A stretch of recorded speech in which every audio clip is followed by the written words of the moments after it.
things that we are talking about these diseases, we really think young as tobacco. People do take up these endorsements. What do you think? I mean, what is the role that celebrities can play, and what is the impact on young people? Well, I think first of all, when a celebrity takes upon himself to endorse a pan masala, he's definitely being very ignorant. When you face the situation firsthand, you realize that these are the things that you cannot touch, let alone be a role model. Social responsibility.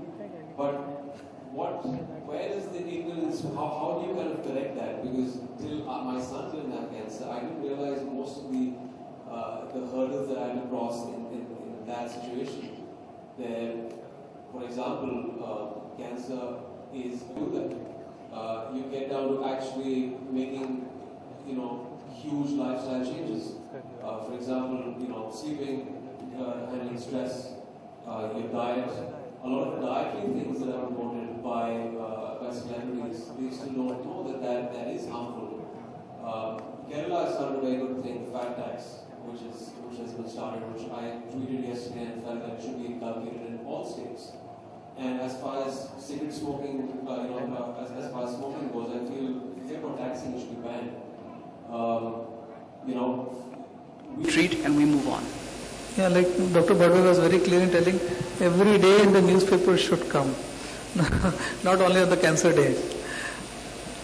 Then there is no pinch felt of what the disease is, because you don't spend any money and you get state-of-art care depending upon what your income is.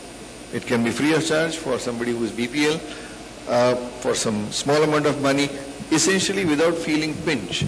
So if that's the kind of system available, yes, it wouldn't make any difference. The problem is that the cost of early detection may be small. The cost of recurrent disease may be high, since it's not curable and it is repeatedly requires treatment. But what is equally important, that early detection will, when extended to all cancers, can detect a lot more unnecessary cancers. So the net cost, as United States feels today, is about 20 times more than what India will feel, although the incidence of cancer is only 3 times more. So if 60% of prostate cancer is diagnosed unnecessarily, if 30% of breast cancer is diagnosed unnecessarily, 40% of cervical cancer is diagnosed unnecessarily, and 80% of lung cancer is diagnosed unnecessarily by screening, you have created huge amount of business. And the only difference between medicine and other businesses is that medicine is a business that's something which is not a business but needs to be run like one. The accountability, the QA/QC of all that remains exactly the same as any other business. But it is not a business that needs to be run like other business. If I am a car seller, if I am a telephone seller, I can create need in society that please have my phone. The end point of my existence in society as a doctor is zero disease in society. I cannot create unnecessary disease in society. If I get you rightly, is that if we are doing procedures, it will not necessarily make a huge difference in costs if we detect them at a particular point. But if the society can afford it, or if an individual can afford it, it still means that an early detection might save that person's financial, as an individual level. So it's again a very simple thing, that if there is a screening procedure, that is no... The camps are really held like what Tata really does. But corporation definitely has now a policy of treating curable cancers more effectively.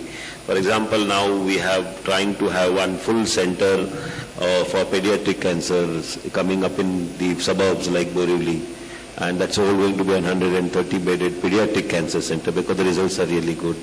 We are already one center we started in Sion. We already have started in KM. So those where there is definitely a good benefit is seen, I'm sure that is where the corporation will put where the cost effectivity is there.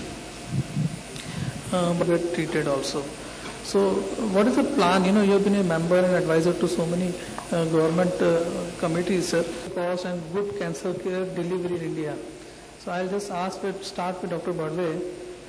What will be your vision in 10 years down the line about this wording about good cancer 10 years down the line? How do you see India? Well, first of all, I wish and hope there are more pediatric facilities here, because as far as when we had researched when my son was being treated, there's a dearth of pediatric doctors in India. Most of the kids are being treated by adult oncologists. So, and like Doctor said, there is a pediatric facility coming up in Mumbai and hopefully in other states and other cities, which is very imperative when it comes to treating little kids. And of course, healthcare systems are burdened. I hope there is some kind of provision made to give satisfactory measures, funding to those patients that come from small towns and to support them. The main cause over there for surmounting expenses, like I've heard, is late diagnosis, which when it reaches that stage, it becomes very hard for them to kind of pay up, and then they eventually drop out of treatment. And one thing that I also realized when I went abroad for the treatment of my son, there isn't much emphasis in the medical world on the lifestyle issues of cancer. Everyone is going down the approach of, you've got a problem, pop a pill. Yeah. We have to make sure we educate people and make them aware on how do you address the causative nature of cancer. Why does it happen in the first place? If it is a lifestyle issue, what can we do in our lives? And we've seen, I've spoken to so many doctors in Mumbai, kids are pouring in the last 2 decades, in the last decade. What are we doing? What has drastically gone wrong with the water we drink, with the food we eat, with the radiation levels? What is going wrong, and how do we address that? And the system needs to address that. So these are the things that have to be addressed by the medical world, so that at least, you don't allow it to happen in the first place. Let's eradicate cancer and nip it in the bud.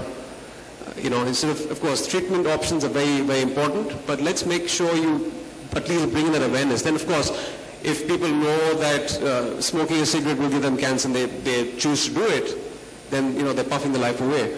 But at least, as far as kids go, there's a choice you make for them. So it's very important for parents also to kind of be educated, and for the government to do that. Avinash sir, I think we'll have a response regarding the vision.